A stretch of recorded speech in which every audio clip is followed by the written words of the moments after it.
Guten Morgen, wir sind heute in Nördlingen unterwegs und erkunden die Stadt ein klein wenig. Was es hier Interessantes gibt, das werden wir euch heute zeigen und ihr werdet erfahren, was die Stadt mit einer Sau zu tun hat. Dann kommt doch mal mit!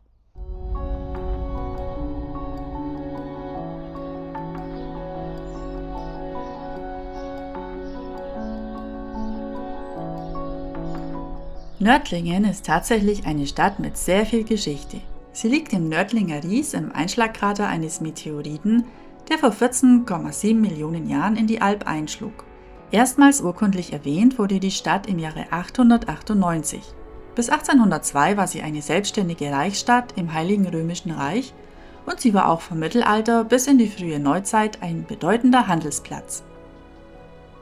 Die St. Georgskirche bzw. deren Turm namens Daniel liegt im Zentrum der Stadt. 1283 und 1306 wurde die Kapelle urkundlich und mit Namen belegt. 1427 wurde die kleine baufällige Kirche durch einen Neubau ersetzt und steht seither so. Der Turm wurde 1451 zu bauen begonnen und 1490 vollendet. Er ist 89,9 Meter hoch und bietet 350 Stufen später einen eindrucksvollen Rundblick über die kreisrunde mittelalterliche Stadtanlage von Nördlingen und deren Stadtmauer.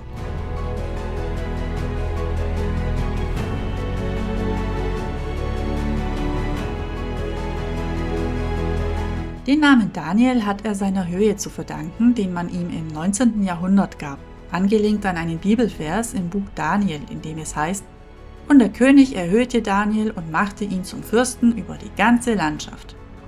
Nun, da der Turm so hoch war, wurde er auch als Wachturm genutzt. So entdeckte man frühzeitig Brände, Aufstände und auch feindliche Angriffe. Um sicherzustellen, dass alle Wachen, also auch die auf der Mauer, auf ihrem Posten waren, mussten die Wachen zur Kontrolle bei Dunkelheit alle Stunde "So Xelso" ausrufen. Diesen Wächterruf von Daniel aus hört man auch noch heute von 22 bis 24 Uhr jede halbe Stunde.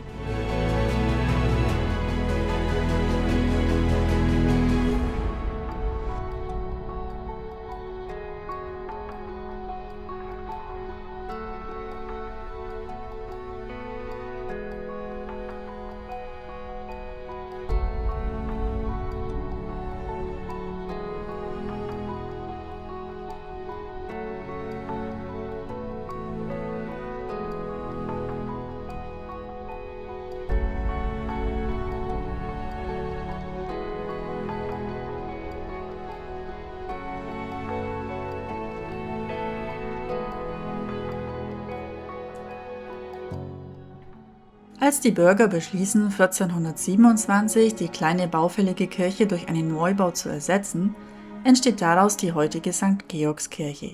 Diese wird als spätgotische, dreischiffige Hallenkirche mit leicht eingezogenem Chor 1495 bis 1505 eingewölbt und vollendet.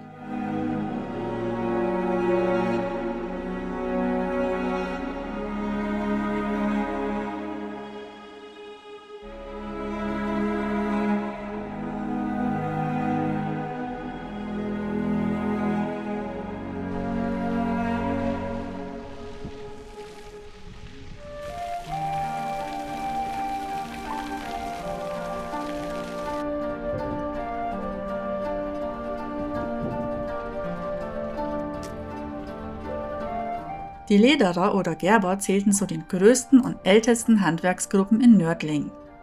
Sie bildeten eine Siedlungsgemeinschaft am Stadtrand entlang der Eger, wo sie ihren hohen Wasserbedarf decken konnten und der üble Geruch nicht störte.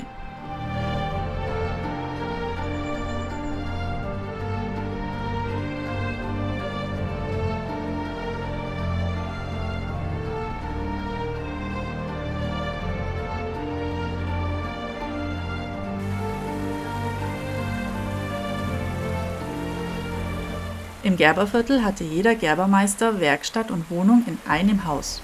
Es waren Äscher und Gerbgruben nötig, sowie große Trockenräume im Dachgeschoss. So entstand das typische hohe Gerberhaus mit offenen Trockenböden. Das Gerberhandwerk war noch lange in Nördlingen vorzufinden. 1961 wurde dann der letzte Betrieb geschlossen. Besonders empfehlenswert sind das Rieskrater- und Stadtmuseum, die man sogar zu einem einzigen kleinen Eintrittspreis besuchen kann. Im Rieskratermuseum wird anschaulich, wie durch Videos und professionelle Illustrationen, die Entstehung des Rieskraters durch den Meteoriteneinschlag erklärt, sowie vieles mehr. Die Ausstellungsstücke umfassen Meteoritenbruchstücke aus ganzer Welt. Äußerst faszinierend, was im Weltall so herumschwirrt. Sogar ein Meteorit, der bei Schloss Neuschwanstein im Jahr 2002 einschlug, ist hier vorzufinden.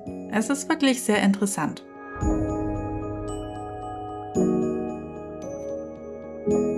Unsere Begeisterung ist auch nicht im Stadtmuseum zu bremsen. So wird uns hier durch die archäologischen Funde aus Nördlingen und Umgebung bewusst, dass die Geschichte sogar bis 2000 bis 6000 vor Christus zurückgeht. Selbstverständlich werden auch Funde und Relikte aus dem Mittelalter gezeigt und kuriose Dinge erklärt, was es zum Beispiel damit auf sich hatte, wenn man eine Frau mit einem Glöckchenhut und einem Besen sah.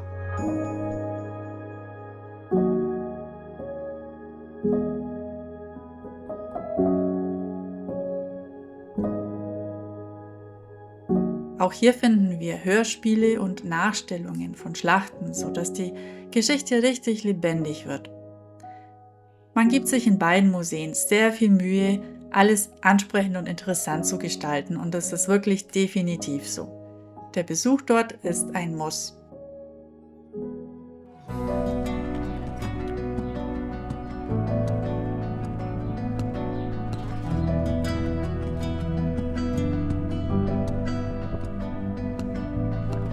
Die Nördlinger Stadtmauer umfasst die komplette mittelalterliche Altstadt und ist die einzigste deutschlandweit, die einen vollständigen, begehbaren und überdachten Wehrgang besitzt. Sie ist 2,6 Kilometer lang und man passiert 5 Stadttore und 12 Türme. Aber was hat nun Nördlingen mit der Sau zu tun? Man sagt, im Jahr 1440 wollte eine Frau ihrem Mann abends eine Kanne Bier holen. Dabei sah sie am Lübsinger Tor eine entlaufene Sau, die ihr Hinterteil am Torflügel rieb.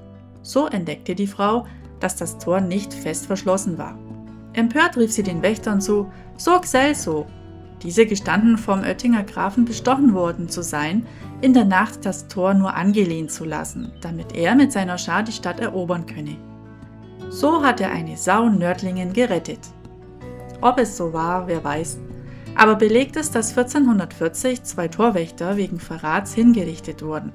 Sicher ist auch, dass die Nördlinger ein besonderes Verhältnis zu den Tierchen haben, da man sie überall vorfindet, ob nun an Eingängen oder in Schaufenstern.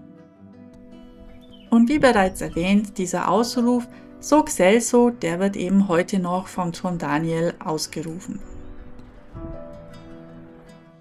In den historischen Hallen des einstigen Lokdepots der Königlichen Bayerischen Staatsbahn sind mehr als 100 Originalfahrzeuge, darunter 25 Dampflokomotiven, ausgestellt. Und nicht nur das, diese Loks sind teilweise immer noch in Betrieb und es werden Fahrten unternommen.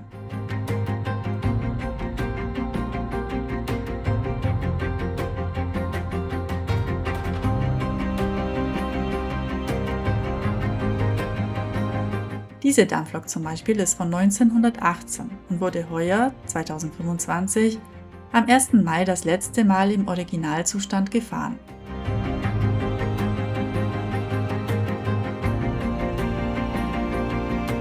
Das ganze Team hier engagiert sich mit Leib und Seele für den Erhalt der Loks, gibt sehr gerne und begeistert Informationen dazu, worüber sich Besucher und Dampflok-Begeisterte freuen können.